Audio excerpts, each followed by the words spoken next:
Joining us is Kerala Governor Arif Mohammad Khan on a subject that has been exercising just about everyone, from the public to the intelligentsia and of course to the political class. We are talking about, of course, the blowback of the beheading of Kanhaiya Lal. Now, Mr. Khan, you have come out and stirred a debate when everyone has been saying that this is a reaction that the Muslim community, its patience is being tested. You have sought to look within, and you have said on this issue of beheading, if somebody who has been indoctrinated from the age of 5 or 6, what they call the Muslim law which provides for beheading, this law is taught in madrasas. So if they get indoctrinated, influenced by that, if they act accordingly, I think the better course would be to tackle the disease.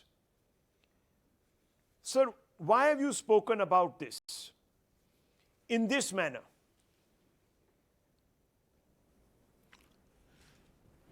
Rahul ji, I have not spoken like this in this manner now. It was in 2008 when Deoband had organized a conference against terrorism in Delhi. I had written to them, I had welcomed this conference, and I had written to them that you have spoken against terrorism, but what you are teaching as part of your syllabus is something which promotes radicalization.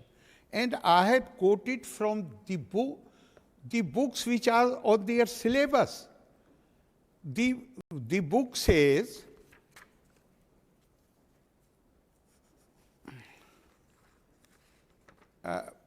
it says that the destruction of the sword is incurred by infidels, although they be not the first aggressors, as appears from various passages in the sacred writings which are generally received to this effect. And then this is on page 41, volume 2 of the book, which is a part of their syllabus. And on same volume, which deals with jihad, on page 43, and this is not now, this was sometime in January or February of 2008, because I waited for after writing the letter to them and quoting from this book, which is part of their syllabus, many passages from the book. Then I waited for 4 months. I also informed some of the important people. I said, if you won't send me the reply, then I will have no option but to write a piece about it, which some newspaper will carry, and it was carried. So this is not the first time that I am saying so. I had raised this issue in 2008, and then I had written another article in the same month, in which I had quoted a Pakistani clinical psychologist, Dr. Suhail Abbas, who had published a book, Probing the Jihadi Mindset. And in his book, which was based on interview of 517 mujahideen who were arrested by the Afghan government and later on handed over to the Pakistan, they were lodged in 2 different jails. And Suhail Abbas had conducted individual interviews with them. And his conclusion in the book was, the name of the book is Probing the Jihadi Mindset. And conclusion was that 90% of these 517 mujahideen, they are direct product of the madrasas, and rest were their sympathizers. So there is some basis, there is some evidence. And then there is another point which bothers me, and that is that the Indian Constitution, earlier it was part of the directive principles, now it is part of the fundamental rights. It is the fundamental right of every child and any child to receive broad-based education till the age of 14. You can't give the child before 14 any specialized education. Now these people, they recruit children ranging from the age of 5 to 6 to 7 and further. And that impressionable age, it is much easier to indoctrinate them, to expose them to radicalization, and to make them instruments of whatever these people feel that this is what has religious merit in it. Okay, but So Mr. Khan, you see United the problem. Nations Declaration of Human Rights also. No, but you see the problem, because many people, especially in the so-called secular liberal space, will say Arif Mohammad Khan is today putting all madrasa educated children into a box, painting them with the colors of jihad and suggesting that they are all radicalized.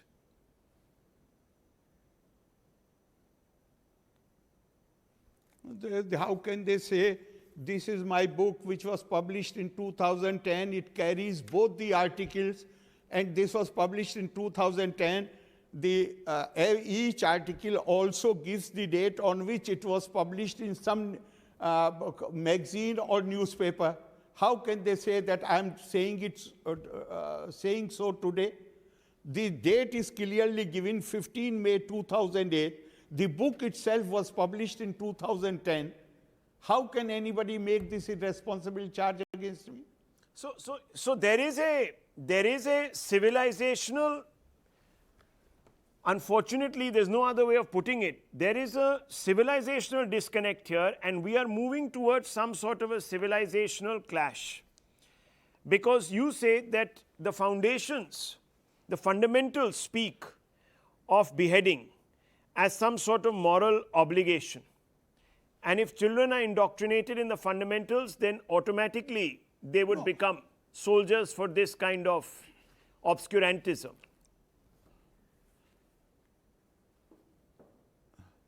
Sir, please do not go by what I say. There is a famous Islamic scholar, Javed Ahmed Ghamdi. He's one can differ, people have right to differ with his opinion, but even his opponents do not dispute the fact that he is considered among the top Islamic scholars of the world. Javed Ghamdi has, what I'm going to quote, he has said in an interview, and this is available on YouTube. You can check it. He is saying, and if you allow me, I will use his own words and then translate into English. ये जो दहशत गर्दी इस वक्त नजर आ रही है, इसका सबब वो मजहबी फिक्र, रिलीजियस थॉट है, जो मुसलमानों के मदरसों में पढ़ाया जा रहा है, जो उनकी सियासी तहरीकों में सिखाया जा रहा है, वही इसकी वजह है. The terrorism which we are witnessing is the product of religious thought, which is being taught in the madrasas and is being preached through Muslim political movements. This is the source of terror activities. This is not what Arif Mohammad Khan is saying. This is what Dr. Javed Ahmed Ghamdi had said in 2008. He has given this interview about 3 years back. So it is not only me, there are so many people. So many are saying today that Muslims have been pushed to the wall. They are feeling embattled because of majoritarianism, and therefore they are losing their patience, their composure in the face of this strong arm tactic, assault on their beliefs, their faiths, their religion. And therefore beheading is a manifestation of this frustration, this sense of alienation. How do you react to them?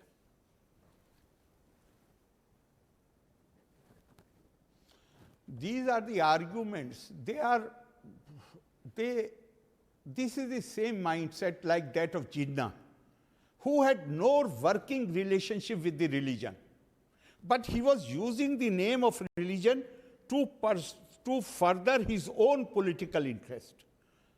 Are you going to this argument, test it on the yardstick of Quran? Quran says nobody can push anybody to the wall. It says whatever good happens to you, it comes from God. And whatever bad happens to you is the earning by your own hands. Quran says, وَتُعِزُّ مَن تَشَاءُ وَتُذِلُّ مَن تَشَاءُ. The honor comes from God. The dishonor comes from God.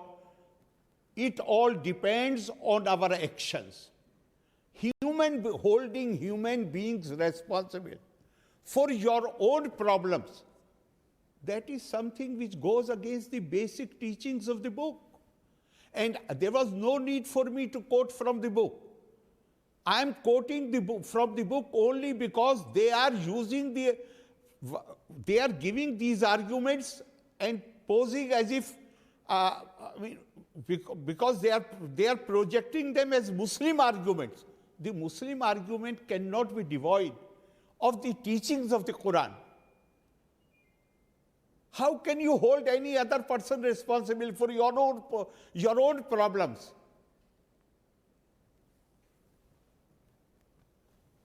But can I ask you, Governor sir, Gustakh Rasool ki ek hi saza sartan se juda, where is this coming from?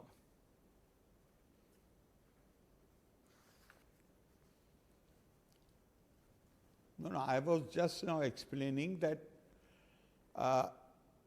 as far as the scripture is concerned, repeatedly it has been said that you will hear many hurtful things from other people. Whenever you have any such encounter, just ignore it and say to them who are saying these things, say peace to you. Qalu salaman, and pass away from there. Ignore them and go away from there. Elsewhere, Quran says that repel evil with good. And if you do so, that the person with whom you had the relationship of enmity, he will turn into your intimate, your close friend. This is the Quranic approach. But during the period of the empire, and remember it, don't forget it, that Muslims were the single superpower in the world. They took over the existing two empires, Sassanid Empire and the Byzantine Empire, within 10-12 years after the demise of the Holy Prophet. And they became single superpower. The status continued for next more than 500 years. During that period, maybe some people say 200 years, some people say little later, but during the Abbasi period, these laws were, not only that they were drafted, but they became law of the empire. Even in India, right from 13th century till 1860, this book, which is taught as the Muslim law and which erroneously they call Shariat, because this is not the divine law. This has been written by human beings. So this from 13th century till 1860, even in India, Hidayah was the law. In Turkey, it was law till 1920 when the caliphate was abolished. So I want to ask you. Today, fortunately, nowhere, not even in Muslim countries. Yes. So I want to ask you, sir, if the Quran makes it so clear, then why aren't we seeing more moderate voices such as yours hit the streets in very large numbers with candles or any other means of protest to decry this Taliban-esque brutalizing of people you don't consider your own?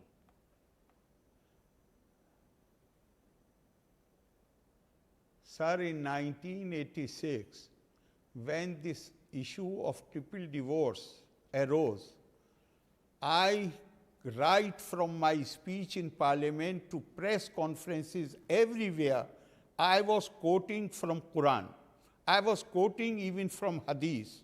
And people who were supporting, or rather who tried to protect the practice of triple divorce, nowhere they quoted from the scripture, from the holy book. But they said that this is the law of God. How many years it took them to change their opinion? 2017, when they filed affidavit in the Supreme Court, they said, yes, this is innovation. And we will try to finish it. So if it took those who are engaged in the task of giving religious education, if it took them 30 years to realize that what they were advocating was an innovation, then you can just imagine about others, because they are not directly. That is the reason why I am talking about the madrasas. Such a committee says only 4% children go there. I say, don't accept even 4%, 2% go there. But 99% of the mosques in India are controlled. The pulpit is controlled by those who come out of these madrasas. And the education which they receive there, through their sermons, they convey it in the ordinary Muslim, even those who are educated, because they are not trying to benefit directly from the books. They think this is the religion. So there is no element of surprise in it. Okay. And then, yes, just now I had quoted Javed Ghamidi. I would like to quote something more from there. He says that basically there are 4 points which are highlighted in the madrasa education. When they are teaching they erroneously call it Shariat, it is called Fiqh, the Muslim law.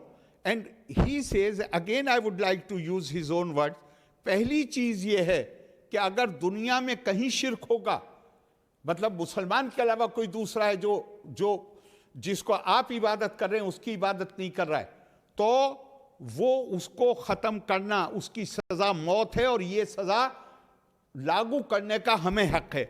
और दूसरी बात, ये मैं नहीं कह रहा हूं, ये जावेद अहमद गामदी कह रहे हैं, दूसरी बात ये सिखाई जाती है कि दुनिया में गैर मुस्लिम सिर्फ इसलिए पैदा हुए हैं कि मुसलमान उनके ऊपर हुकूमत करें.